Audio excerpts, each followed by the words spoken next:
This podcast is intended for mature audiences and discusses topics that could be triggering to some. Opinions expressed by guests on the show are their own and do not necessarily represent the views of this podcast. I am not a therapist or a doctor. All resources, books, and sources mentioned on the podcast can be found linked in the episode notes. If you or someone you love is being abused, please contact the National Domestic Violence Hotline at 1-800-799-7233. If you or someone you love is struggling with a suicidal crisis or emotional distress, you can contact the National Suicide Prevention Lifeline 24/7 at 1-800-273-8255. Some of today's episode involves suicidal ideation or thoughts of suicide. Please take care when listening. Thank you. I am so freaking pumped because this week I get to feature our, technically second, because Sarah and Alyssa, if you didn't hear, did a little a cappella cover of our theme song on our birthday episode. But today is our first official listener cover. It's by Kat White. She's incredible. She's a children's music artist. Her album, In the Eye of the Owl, is out now. So after you hear it, you're going to want to know how you can hear more of her amazing music. To do that, you're going to head to catwhitemusic.com, and of course, I'll link it in the episode notes. Thank you so much, Kat, for not only being a listener, but for taking part in this really fun project. A quick note, the formatting of Season 4 is slightly different due to the unique nature of the story, interviews, and historical significance of the People's Temple and the murders at Jonestown. In order to shed more light on the Bouge family story as a whole, narration based on and including content from books, essays, media coverage, and FBI documentation will be included to further round out the story, provide background information, and explain the context of some interviews. Additionally, it's sometimes easier for trauma survivors to write about specific parts of their story, and that is okay. I respect that not all survivors want to verbally record all aspects of their experience, and the last thing I ever want to do is re-traumatize anyone. It is truly an honor and a privilege to get to tell these stories. P.S. You may notice a tapping sound in some of today's recordings. Not to worry, the Bouge men just like to emphasize when they talk.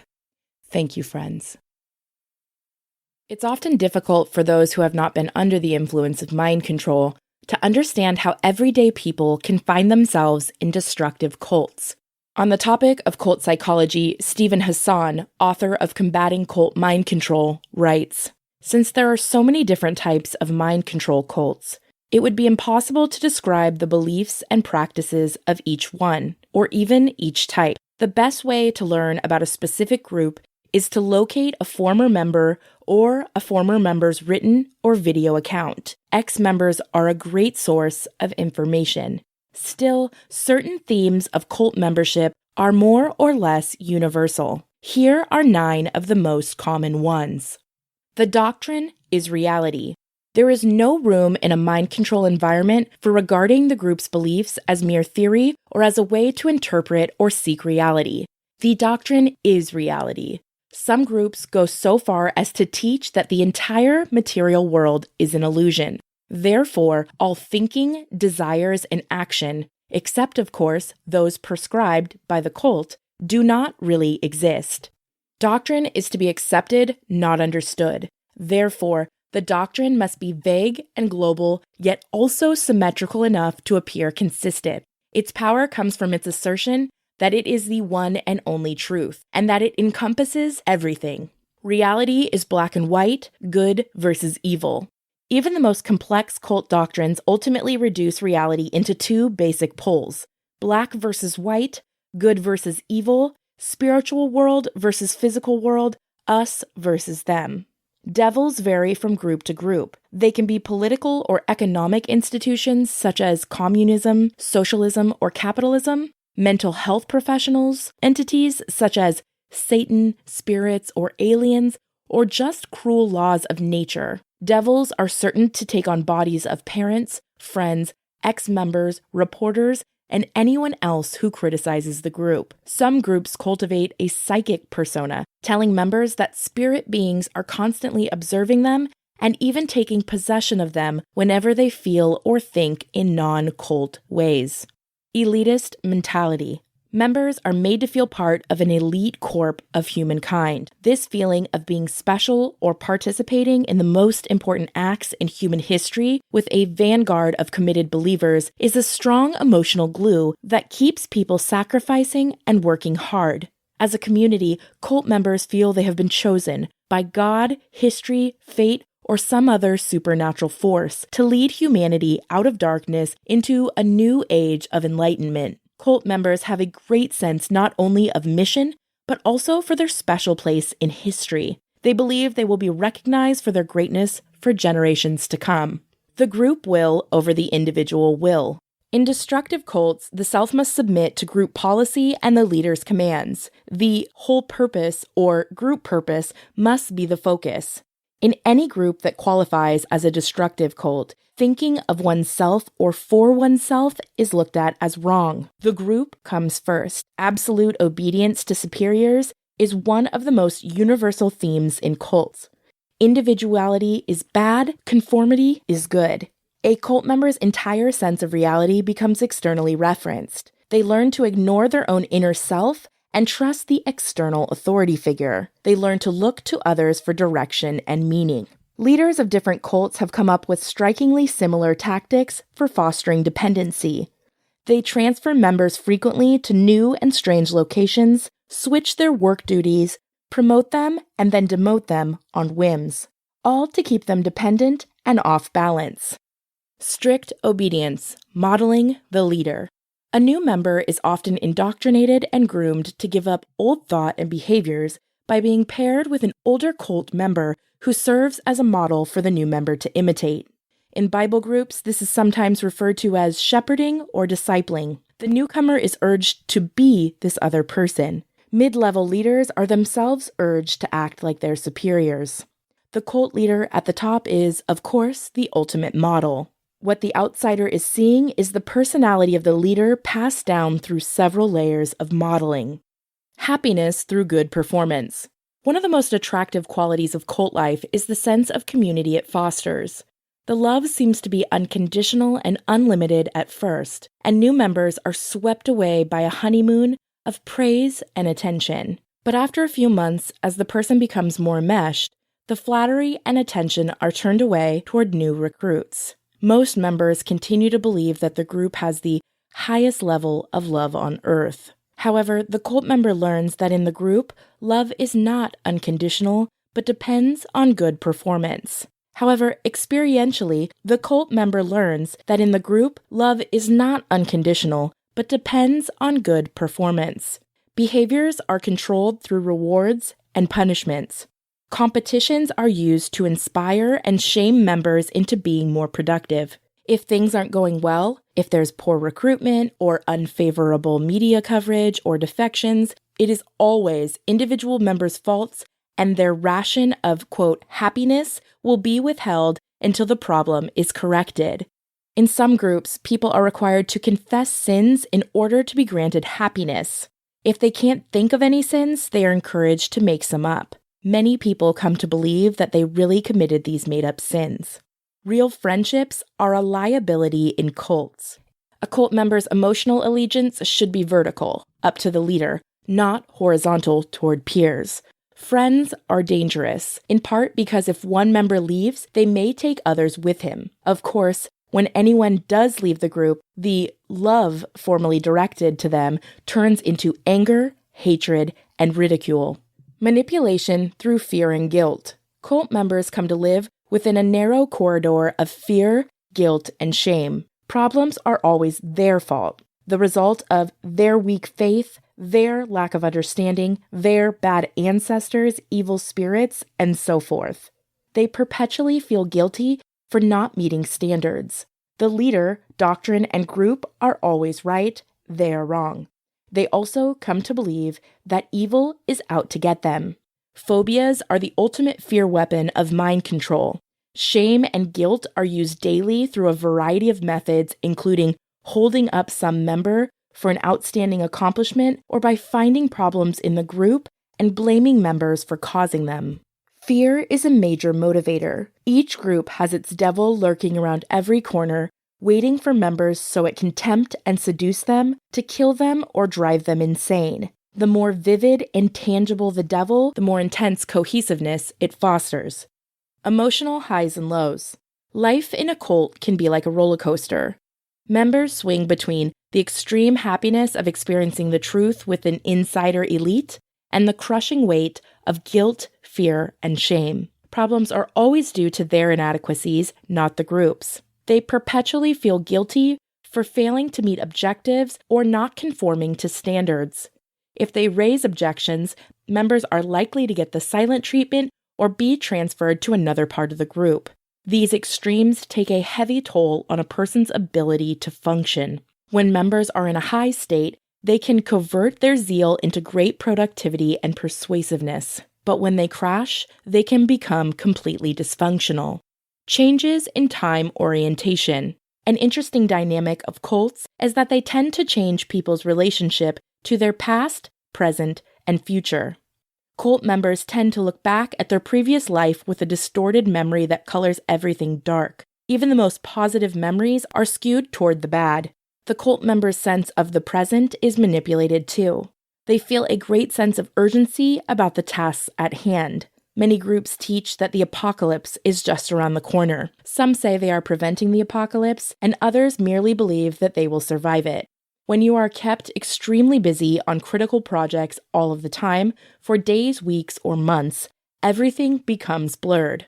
In most groups, the leader claims to control, or at least have unique knowledge of, the future. He knows how to paint visions of future heaven and hell that will move members in the direction he desires. In a destructive cult, there is never a legitimate reason for leaving. Unlike healthy organizations, which recognize a person's inherent right to choose to move on, mind control groups make it very clear that there is no legitimate way to leave. Members are told that the only reason that people leave are weakness, insanity, temptation, brainwashing, pride, sin, and so on. Members are thoroughly indoctrinated with the belief that if they ever do leave, terrible consequences will befall them, their family, and/or humanity. Although cult members will often say, "Show me a better way and I'll quit," they are not allowed the time or given the mental tools to balance the evidence for themselves. They are locked in a psychological prison. Violent cults may take this to an extreme, to justify the killing of former members and reinforce the notion that people have to stay. They must work, fight, and follow orders, or else they will die, not just symbolically. People who do actually leave cults are extremely courageous, and they can have a very important role. They can provide inspiration to those who are under mind control, especially if former members are happy, accomplished, and open about their cult environment. These people, by speaking out about their experience, are a potent and dangerous force to cult leaders and mind controllers everywhere. I'm Tiffany Reese, and this is Something Was Wrong.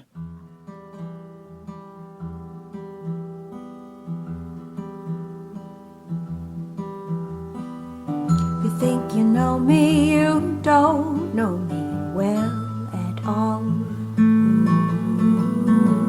You think you know me, you don't know me well at all. You think you know me, but you don't know me well at all. You think you know me, you don't know me well at all. I take my time every day. I call my mom and she said, hey, you think you know me, you don't know me well. You don't know me well at all. You think you know me, but you don't know me well. You don't know me well at all. You think you know me, but you don't know me well at all. You think you know me, but you don't know me well. You don't know me at all.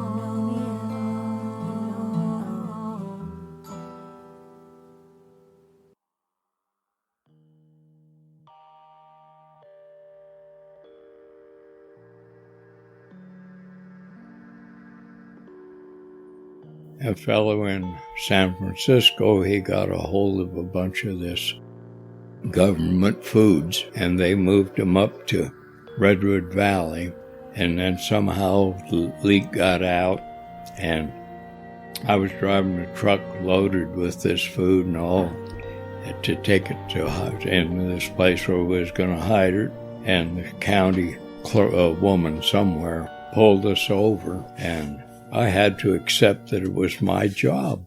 Right. It was my thing, separate from the group. Right. You could be held responsible. I was held responsible, and so... So then they gave him a choice. Face prosecution, or because of your carpenter skills and your overall skills, you can go to South America and help start building that place for newcomers. And at some point, you'll see your kids again.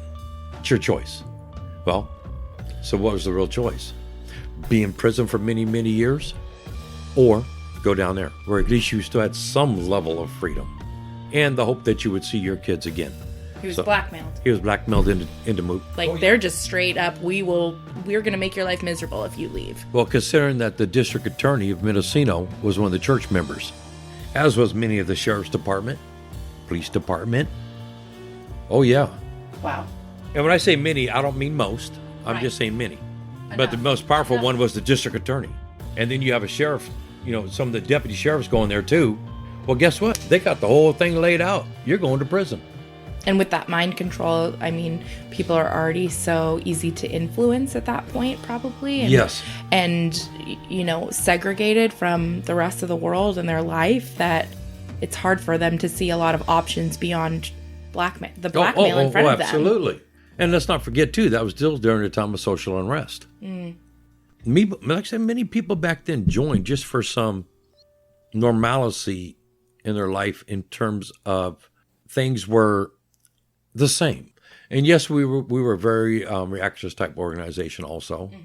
Mm-hmm. We'd go out and do protest. And a lot of those based in civil rights protests? Yes, civil rights protests. And also we would go around on our trips and everything else, picking up garbage and paper every place we went. And doing good works. Provide some other services to the Redwood Valley area that wouldn't otherwise be available to them. Everything from attorney to medical care.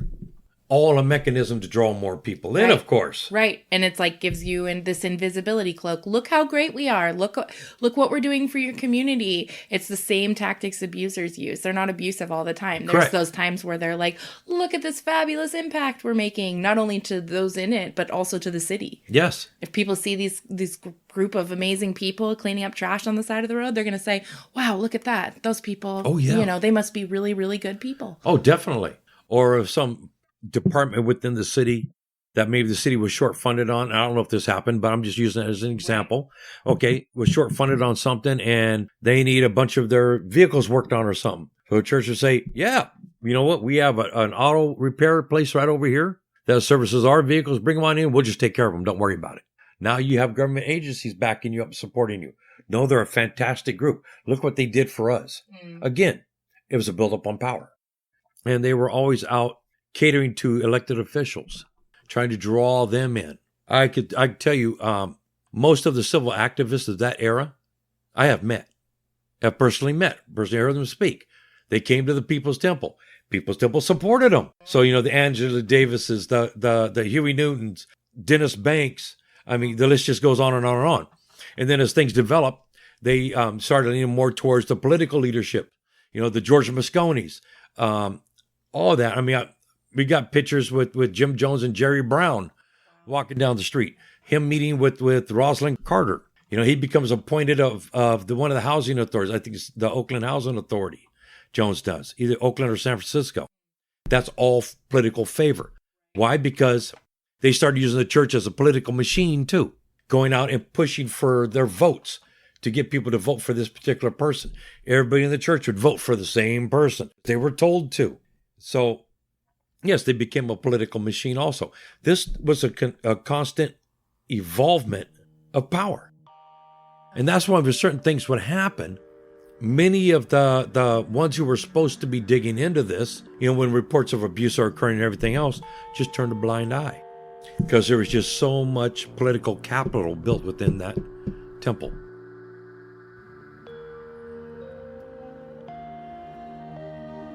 After the fruit truck incident, Jim was told he had two options: go to jail or go to Guyana with a small group of other church members, begin building what would later become Jonestown, the cult's compound in South America. In Julia Shear's book, 1,000 Lives, she writes of the conversation between Jones and Jim on his moving to South America with the other settlers. He knew that the appointment would make Edith proud. Here was the man she admired most in the world asking her husband for a crucial task. He knew he was expected to assent, but he also felt oddly honored that Jones asked him. "Don't worry, Jim," Jones assured him. "As soon as you get settled in, I'll send Edith and the kids down to you." Jim Bouge cast his hopes and dreams on the project. It represented for him a clean start for his family, a place where he'd regain the rightful place in his household, a place where his children would look up to him, and his wife would cherish him again. When he first arrived at the jungle plot, he thought of his wife and kids with each stroke of his cutlass, each chop of his garden hoe. They were his motivation as he labored in the searing equatorial heat and brushed away malarial mosquitoes. He was preparing a new home for his family. He imagined giving them a tour, his kids bubbling with excitement. Edith's heart defrosted at last as she saw the utopia he'd built. 20 years after they met, he was still inspired by her schoolgirl smile, so full of hidden Edens. He wanted her to feel the callous pads of his hands, his bronzed and muscled arms. They were proof of his love. He built Jonestown's first structure, a dock for offloading cargo from trucks, fashioning the floor with wooden poles and the walls from tree bark. It later became the banana shed. He laid the foundation for the kitchen using a garden hose as a level. He fixed the caterpillar and the backhoe when they broke and work came to a standstill. He eventually dug 3 wells for the settlement, providing the entire community with fresh water for drinking and bathing. The greatest challenge for Jim Bouge, who was quickly named farm manager, was the soil. The rainforest dirt surprised him. It was completely different than the abundant, soft loam in California. The topsoil was acidic and only a few inches thick. Underneath lay impenetrable red clay. If he scooped up a handful in his fist, squeezed it, and let it dry, it turned into a rock-hard ball. The United Nations classified the jungle soil as non-productive. Nevertheless, he threw himself at the challenge. He spent all day, every day, learning the rhythms of tropical agriculture from the natives, resorting to hand gestures when their broken English failed. Despite all of his hard work, Jim Bouge remained the low man on the totem pole. Everyone knew that he'd tried to leave the church, and the community had a long and unforgiving memory. Jones certainly never let anyone forget his trespass. As soon as he assembled the shortwave radio and got it working, for example, the Touchettes banned him from using it, saying the order came from Jones himself. In the evenings, he smoldered as he heard the Touchettes laughing with their children or folks back home. To appease him, they allowed him 2 short calls back to California. Both left him disheartened. The connection was poor, Edith sounded aloof, and the Touchette sat at his elbow, listening to make sure he didn't say anything negative about the project. Thom and Jim Bouge both told me repeatedly about Tom's uncanny ability to find trouble to get into. He was born with a strong will, and hating the church and its abusive environment only made living within its confines even more torturous to his adventurous spirit. The first time Thom tried to run away from the People's Temple, he was 9. The second time, he was around 12. He was on another one of the church's infamous bus trips when he tried to run away for the second time. All those times I received punishments and everything else growing up, all that really did was develop a part of me that paid dividends later in life. You know, little did I know that in a way, it was training me to be ready to run. Totally. Yes. I only truly had one friend. Just one. That's it. Sure, I knew them all, but I really only had one friend. And I didn't meet him, I guess, until the age of 12, 13. In 2013, Thom wrote an essay about his friendship with Brian. which is published on the Alternative Considerations of Jonestown and the People's Temple website, which I will link in the episode notes. In part, he reflected, Brian and I met in San Francisco. He was already staying within the church on Geary Street. I had been moved there because I kept running away, and at the young age of 13, I already hated the church. The church elders decided I needed a more controlled environment. They had actually taken me from that family after, finally got to the point where she was like, even I can't break him. She didn't say what she was doing trying. He just won't listen to me, right? Yeah, a rubber hose was a normal event with her. And she was an old Southern lady. And she strongly believed in, you don't spare the whip. So anyway, they ended up moving me into the actual San Francisco Temple building at 15.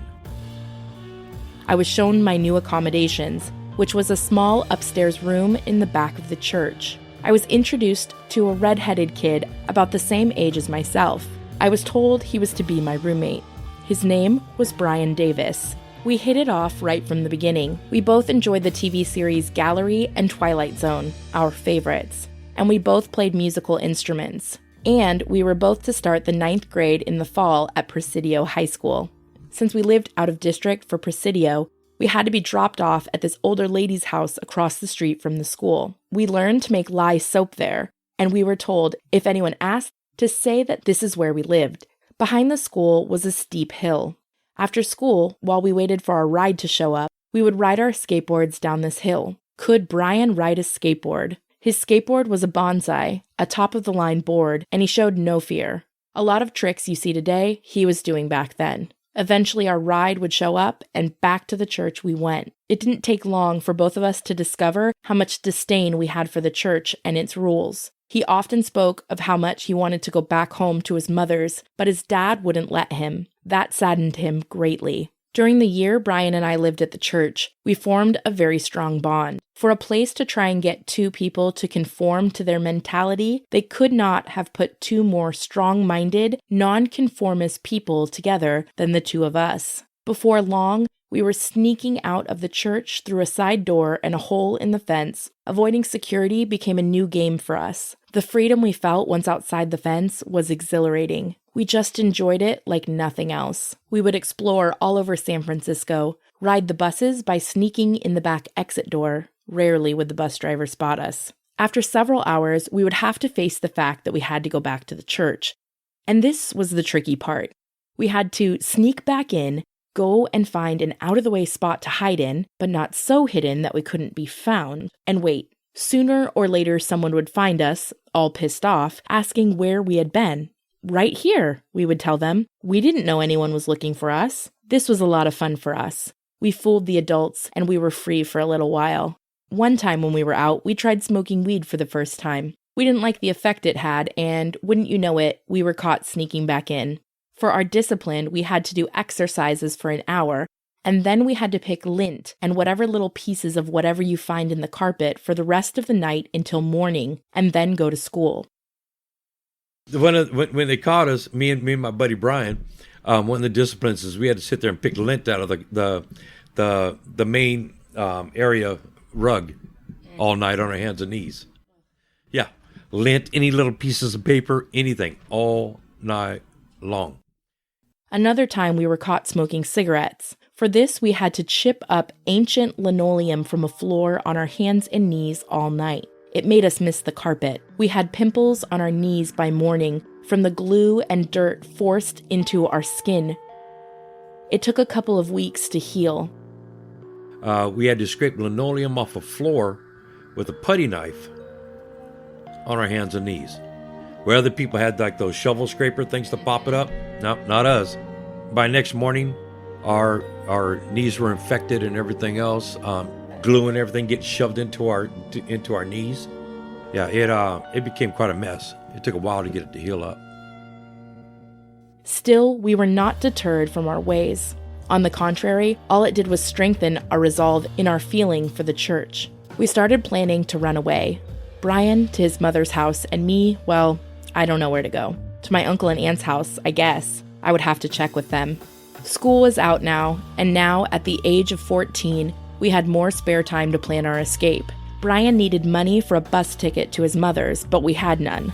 On Saturdays, we would go out and beg for money for the church, and that gave us our idea.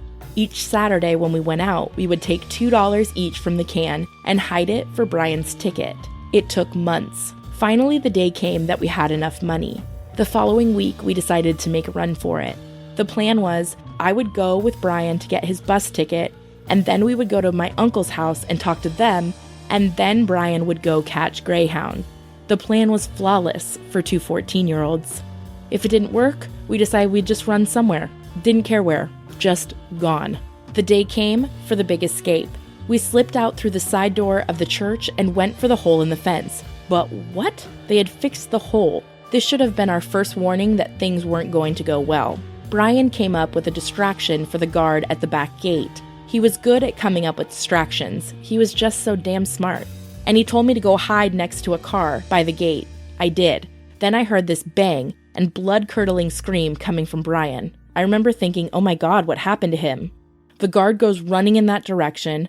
I'm about to do the same when Brian comes running around the corner of the car I'm hiding behind saying, let's go. We peel out through the gate and around the corner. We start laughing with excitement. We made it, never to return. We walked from Geary Street to the Greyhound bus station on mission, bought Brian his ticket, and then headed to my uncle's house at 22nd and Folsom Street. We told my uncle and aunt everything which occurred to us. They were shocked and more than willing to help.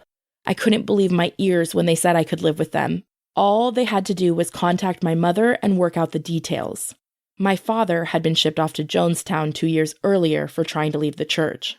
And they would drop off Brian at a bus station. Great. We are really getting out and away from the church. They called my mother on the phone, telling her what had happened and what they were willing to do. My mother asked me if this is what I wanted. I couldn't believe my ears. I had a choice? I told her yes, it's what I wanted. She told me she would get my clothes and bring them over. She spoke to my aunt in confirmation and hung up. I remember I almost cried. I was so happy. Our plan was working. Brian and I were both very excited. We were on our way. About an hour later, my mother shows up, followed by 2 of the church goons. My gut clenches, and Brian runs out the back of my uncle's house, as we both knew what this meant. I was held isolated in the church for about 2 weeks, and then I was sent to Jonestown, escorted by Jim Jones himself. Some ways I think I might have been very dumb as a kid. Because all these things that, all this mischief I'd get into and the disciplines that I received, I never really learned a lesson from it, or maybe just because it became such a norm. And the connection between bad and discipline didn't matter because even when you weren't in trouble, people watched you so close all the time. It was just another step in the process. Well, of course, by then some other people already died who left. Next time on Something Was Wrong. You think you know me, you don't know me well at all. You think you know me, you don't know me well at all. You think you know me, but you don't know me well at all. Something Was Wrong is written, recorded, edited, and produced by me, Tiffany Reese. If you'd like to help support the growth of Something Was Wrong, you can help by leaving a 5-star review on iTunes, sharing the podcast on social media, signing up to support on patreon.com, supporting our sponsors, or simply telling your friends, or your family, or your teacher, or your therapist, librarian, mail person, Valentine, football coach, barista, bartender, barber, Girl Scout troop leader, your life coach, your sponsor. Okay, you get the point. You think you know me, but you don't know me well. You don't.